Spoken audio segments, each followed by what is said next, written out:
Bismillahirrahmanirrahim. Assalamualaikum warahmatullahi wabarakatuh. Innal hamdalillah nahmaduhu wa nasta'inuhu wa nastaghfiruhu wa nastahdihi wa na'udzu billahi min shururi anfusina wa sayyiati a'malina. May yahdihillahu fala mudilla lahu wa man yudlilhu fala hadiya lahu. Ashhadu an la ilaha illallah wahdahu la syarika lahu wa ashhadu anna Muhammadan abduhu wa rasuluhu alladzi la nabiyya ba'dah. Allahumma ati nufusana taqwaha wa zakkiha anta khairu man zakkaha anta waliyuha wa maulaha innaka ala kulli syai'in qadir. Allahumma inna nas'aluka ilman nafi'a wa rizqan tayyiba wa amalan mutaqabbala.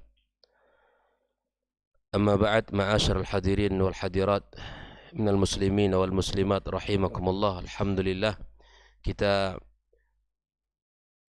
bersyukur kepada Allah Subhanahu wa taala atas nikmat yang Allah berikan kepada kita. Kembali pagi ini kita diizinkan untuk menghirup udara segar, kembali menikmati salat berjamaah di rumah Allah Subhanahu wa taala yang mulia. Kembali kita merasakan betapa indahnya ibadah di pagi ini. Kemudian kita melanjutkan kajian keilmuan kita yang mudah-mudahan menjadi dasar kokohnya kita berada di atas agama Allah Subhanahu wa taala. Kemudian marilah kita senantiasa mengucapkan salawat dan salam untuk Nabi kita tercinta sallallahu alaihi wasallam. Mudah-mudahan ucapan salawat tersebut menjadi bukti cinta kita kepada Rasulullah sallallahu alaihi wasallam, dan kita berharap pula mendapatkan syafaatnya pada hari yauma la yanfa'u malun wala banun illa man atallaha biqalbin salim. Kemudian kita berdoa kepada Allah Subhanahu wa taala untuk orang tua kita yang telah membesarkan dan mendidik kita, yang telah berjasa banyak kepada kita.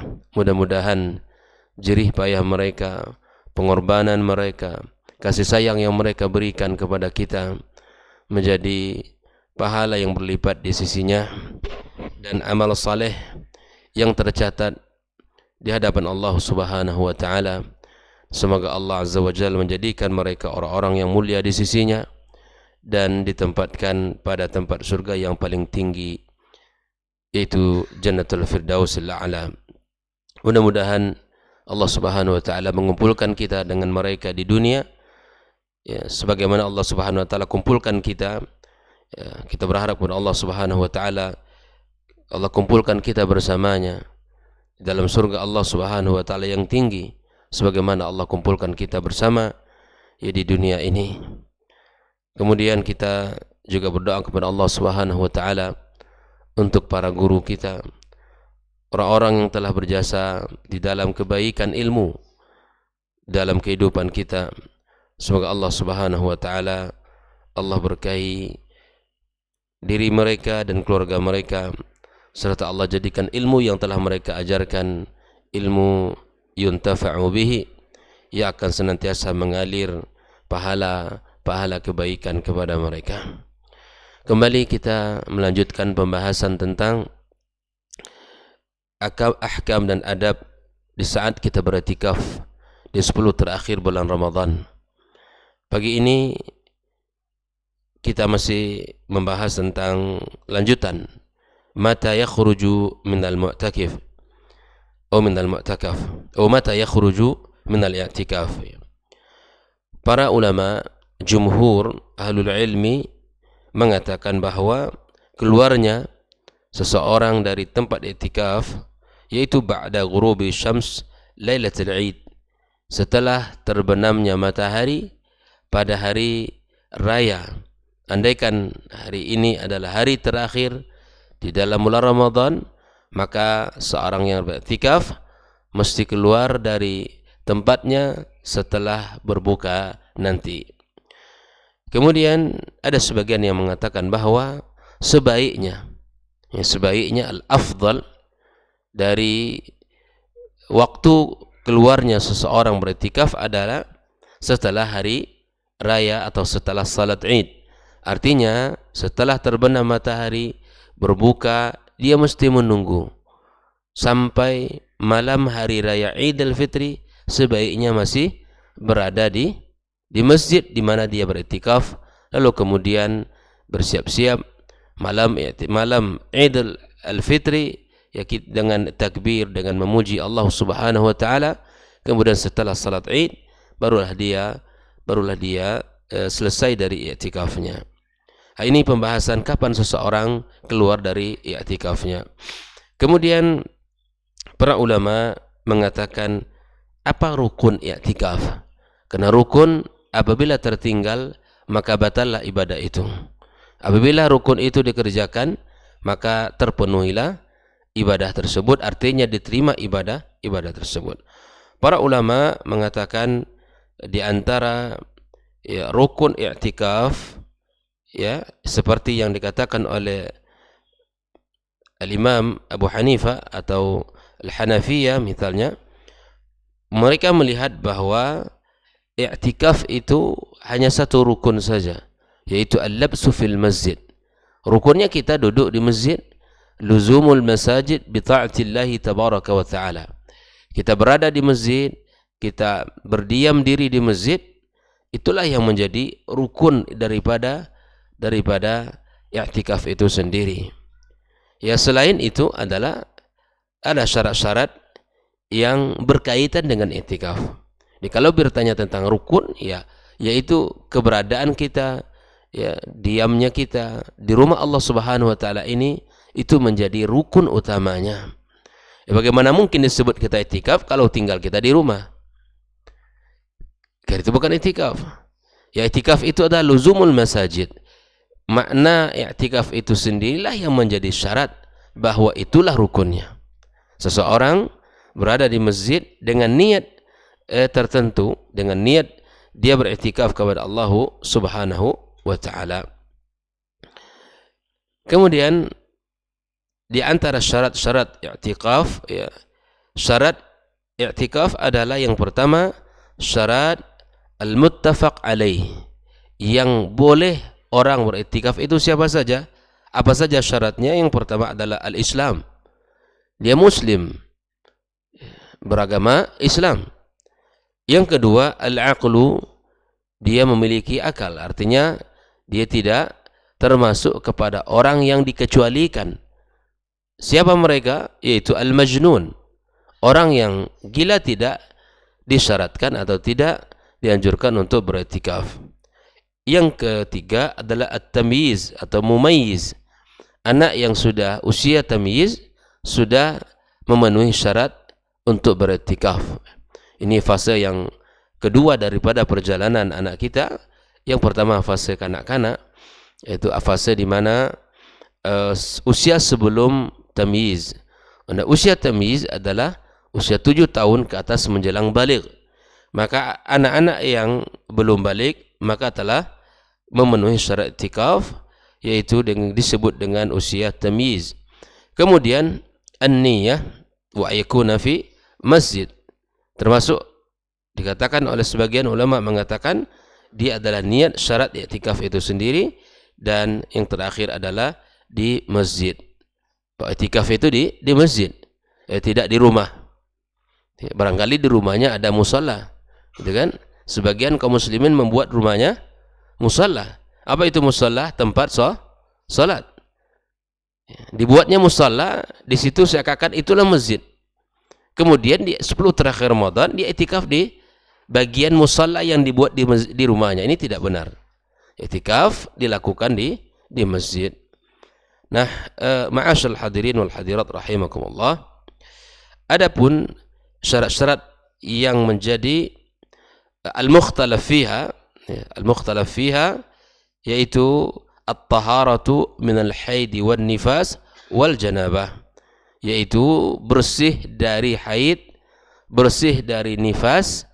Haid adalah darah yang keluar pada wanita, ya ini terjadi pada setiap bulannya, dan ini merupakan ya fitrah seorang wanita. Wan nifas adalah darah yang disebabkan melahirkan.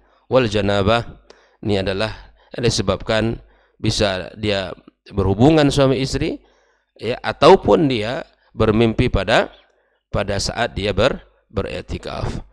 Ibaratnya bahwa ketika orang yang sedang iktikaf dan misalnya dia tidur, di saat terbangun dia mimpi kemudian basah, maka segera ia untuk mandi dan bersihkan diri, kemudian kembali melanjutkan i'tikafnya.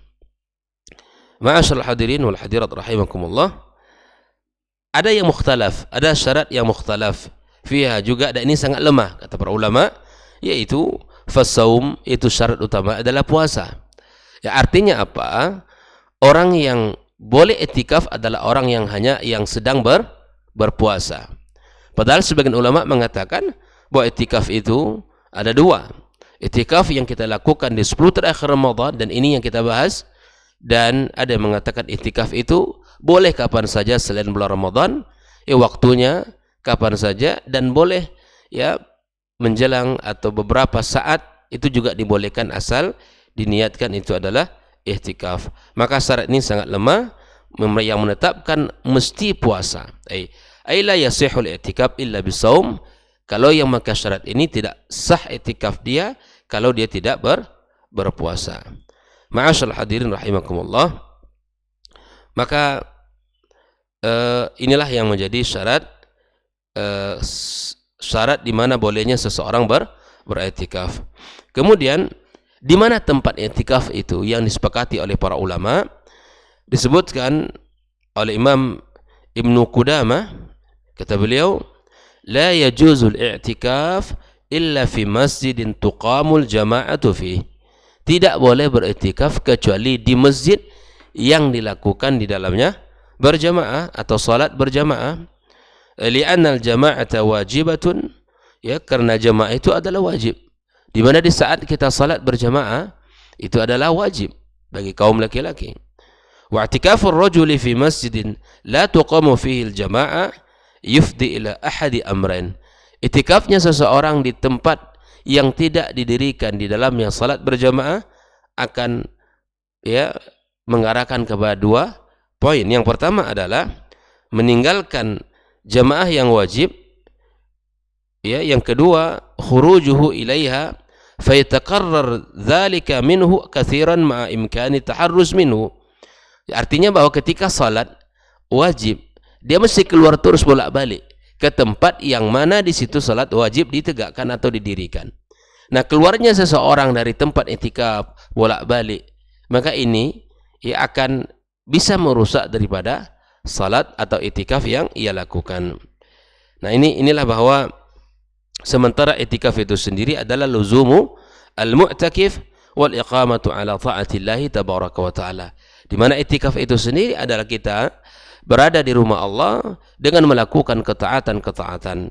Sementara jika seandainya i'tikaf dilakukan di situ tidak ada berjamaah, maka kemudian itu akan merusak daripada i'tikafnya tersebut. Ada yang mengatakan wa afdaluha al-masjid. Ada yang mengatakan ayyakuna al-masjid jami'.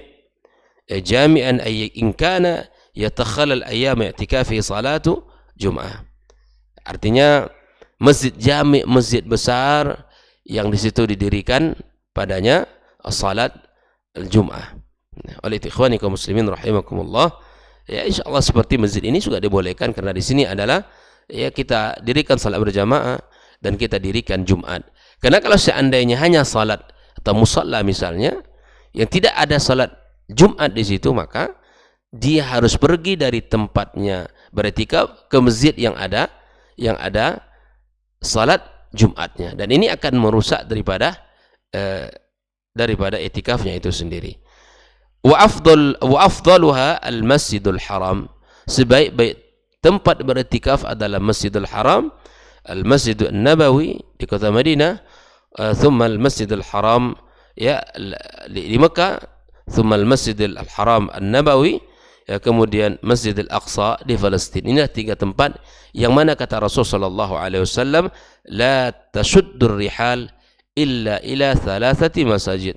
Kita tidak dianjurkan untuk bersusah payah untuk bepergian mengumpulkan uang, bahkan menghabiskan uang yang tidak sedikit boleh kita lakukan hal ini hanya 3 masjid ini saja.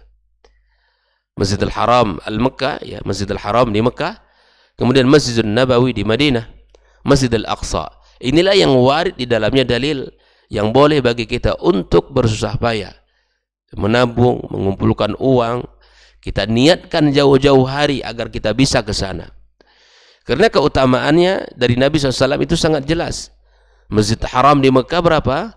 2 rakaat salat di sana saja bisa menyamai 100.000 kali salat di tempat lain. Dan ini kan keutamaan yang warid dari Nabi SAW.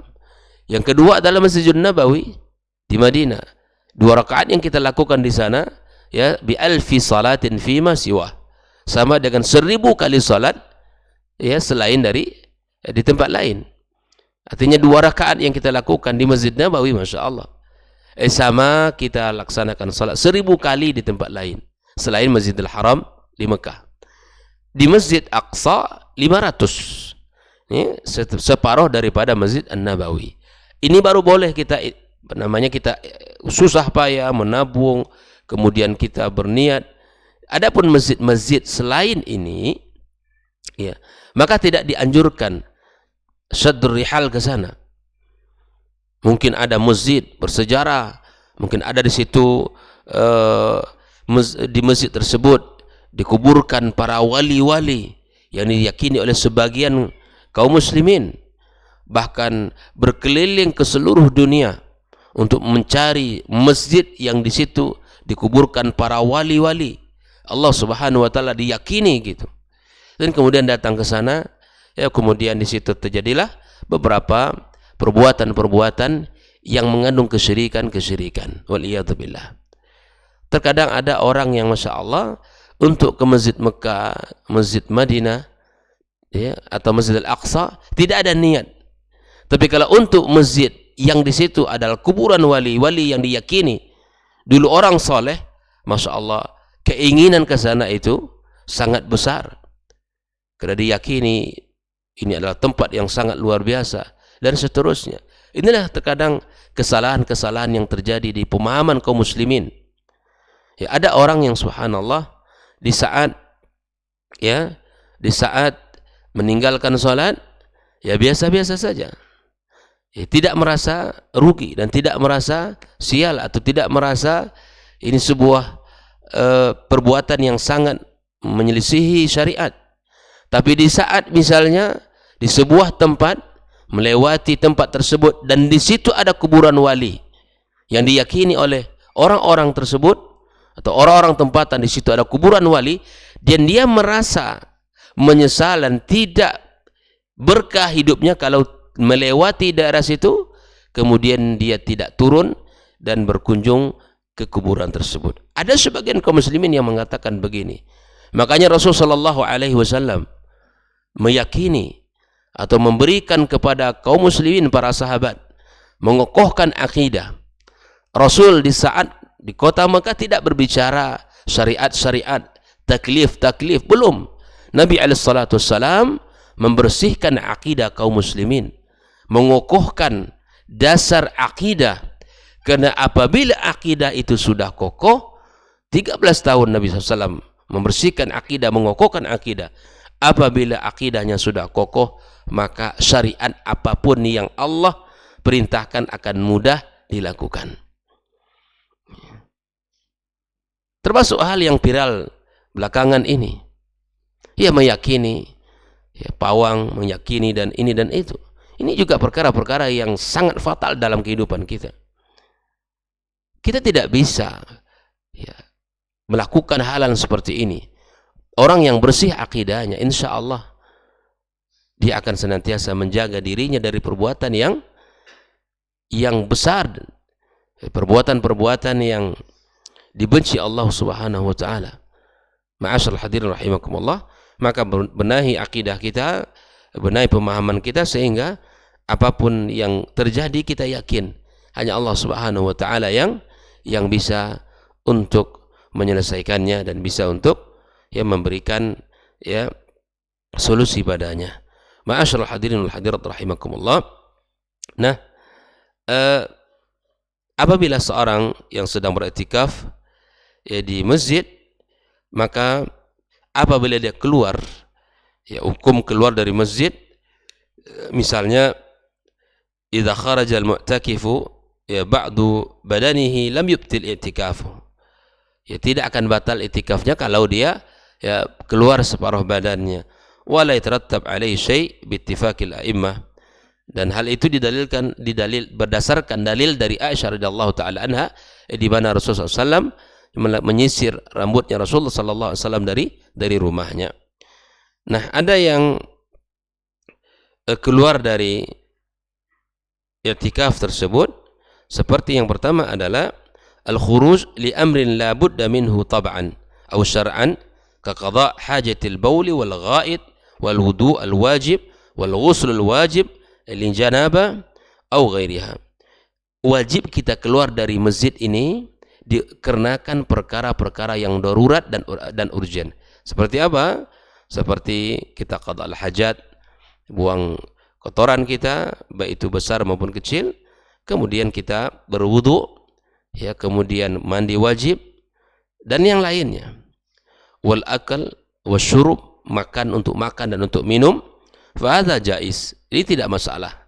Ya, kalau kita keluar dari masjid untuk hal-hal seperti ini, maka ini tidak menjadi ya mengurangi atau membatalkan daripada i'tikaf kita.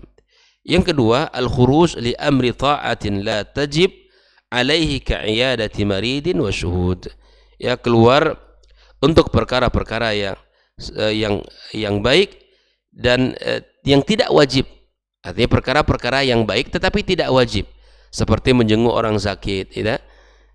Dapat berita ketika di i'tikaf dikunjungi oleh saudara kita masuk rumah sakit. Nah, hal seperti ini, ya, wa syuhudi janazah atau mengantarkan jenazah wa nahwi dzalika fala yaf'aluhu illa ayushtarata dzalika fi ibtida'i i'tikafi. Ya, tidaklah disyaratkan hal itu kecuali di awal i'tikafnya, misal ayyakuna 'indahu marid yuhib ay ya'udahu aw yakhsha min mautihi fa yashtaritu fi ibtida'i i'tikafi khurujuhu lidzalika fala ba'sa bi. Kecuali di awal i'tikaf, misalnya dia harus berkunjung, dia khawatir kalau nanti tidak dikunjungi di awal, maka nanti ya dikhawatirkan Allah Subhanahu wa taala mentakdirkan yang lain untuknya. Maka ini dilakukan. Yang ketiga, al-khuruj li amrin yunafi al-i'tikaf kal khuruj lil bay' wasyira' wa jima' ahli wa mubasyaratihim wa nahwi dzalik fala yaf'aluhu. Seperti jual beli, kemudian mendatangi, pulang ke rumahnya karena ada hasrat untuk mendatangi istri, ini tidak dibenarkan dan tidak dilakukan, ya. Dan hal-hal ini akan membatalkan daripada i'tikaf kita sendiri. Ma'asyal hadirin rahimakumullah. Nah, apabila kita ya lama keluar dari rumah Allah ini karena tujuan-tujuan tertentu yang sudah kita sebutkan tadi, maka ya batallah i'tikafnya. Nah, oleh itu ikhwanikum muslimin, yang kita maksud di sini i'tikaf yang sesungguhnya yang 10 hari, di saat di malam 21, sebelum malam 21 dia sudah harus masuk, inilah yang kita maksud daripada i'tikaf yang batal itu. Adapun seseorang yang memang dia harus bekerja, kemudian dia kembali sore, kemudian malam dia beriktikaf, ya silakan dengan niat-niat yang sudah kita bahas pada pertemuan sebelumnya. Ma'asyiral hadirin wal hadirat rahimakumullah. Kemudian ya, apa saja yang membatalkan i'tikaf secara ijma'? Yang pertama adalah ya al-jima', ya mendatangi keluarganya. Yang kedua, mubasyaratuz zauja wal amatu bisyahwa, yaitu ya mendatangi keluarga namun tidak bercampur dengannya, atau mendatangi budaknya dengan syahwat, maka ini juga membatalkan i'tikaf. Allah Subhanahu wa taala katakan wala tubashiruhunna wa antum aakifuna fil masajid. Yang ketiga adalah inzanul mani bil mubashir atau tikrarun nazar atau istimna'. Ya, keluarnya mani seseorang disebabkan dia menggauli istrinya atau dia memandang sesuatu dengan penuh syahwat, kemudian atau dia melakukan onani. Ini juga perkara-perkara yang membatalkan i'tikaf.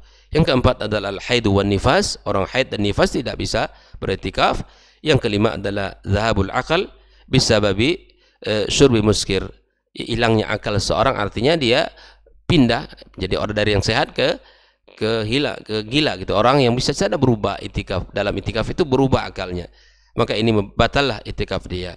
Yang keenam adalah riddah, ya murtad, seseorang yang murtad maka batal itikafnya. Yang ketujuh qat'u niyatil i'tikaf bila taraddud fihi, dia membatalkan niat i'tikaf tanpa ada keraguan, maka dia i'tikafnya batal. Yang kedelapan al-khuruju li ghairi hajatin, keluar tanpa ada hajat yang daruri, maka ittifaq para ulama maka i'tikafnya batal. Apa saja yang dibolehkan? Satu, makan dan minum dalam masjid. Ini boleh, makan minum dalam masjid ini boleh.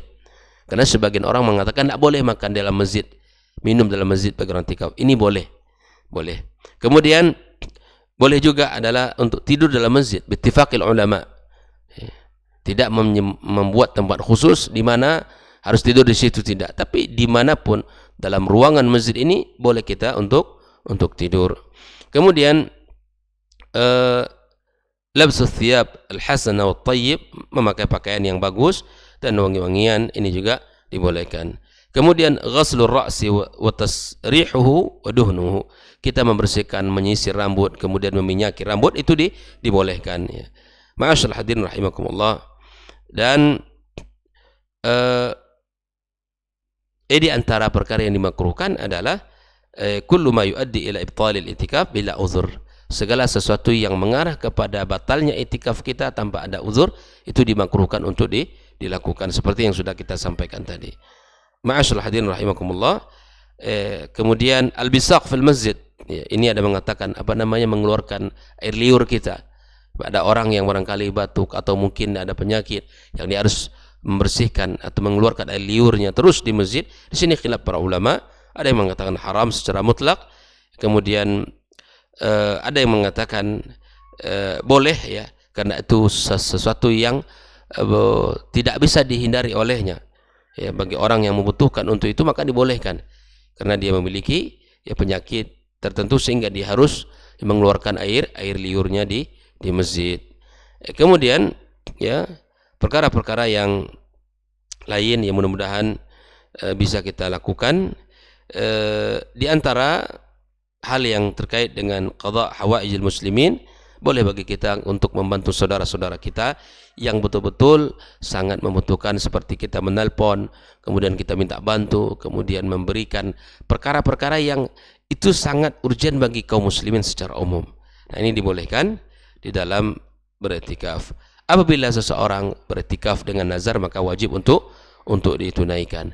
Mudah-mudahan ya kita tahun ini dan tahun-tahun berikutnya diberikan Allah Subhanahu wa taala kelapangan untuk bisa beriktikaf bersama dan bisa kita menikmati hari-hari sebelum terakhir Ramadan dengan ibadah yang maksimal, dengan hati yang khusyuk kepada Allah, dengan mengharapkan ampunan dan pahala dari Allah Subhanahu wa taala. Wa sallallahu ala nabiyyina Muhammadin wa sallam. Wa subhanakallahumma bihamdik asyhadu an la ilaha illa anta astaghfiruka wa atubu ilaik. Wassalamu alaikum warahmatullahi wabarakatuh.